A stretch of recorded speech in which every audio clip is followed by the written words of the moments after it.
Баткендик балбан кол күрөш боюнча Азия чемпиону болду. Бұл кол күрөш боюнча Кубок Азия өтүп атат. Индияда, Мумбай деген шаарында. Мен 100гө чейинки салмакка күрөштүм. Бул жаш менен да мен 40+га күрөштүм. Алыс болгонуна байланыштуу атаандаштарым азыраак болду. 5-6 эле киши болуп калдым ошондо.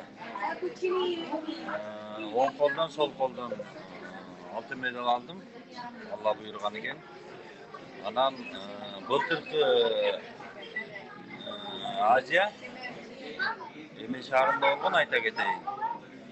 Дубай шаарында. Аяктан оң колдон билди, сол колдон экинчи месте алгам.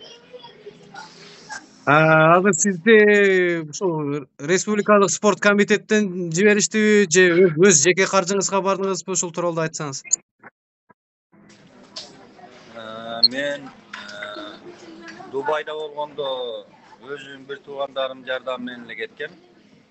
Индияга келгенде мени мына 7 дубан болуп ататпы азыр? Ар бир жылкыларда. Мени ошо 82-жылкылар жердештер, достор, туугандар колдоп жөнөтүштү. Мамлекет тарабынан мындай мүмкүнчүлүгү чектелген спортсмендерге төлөдү. Ал деле жаман эмес, жакшы.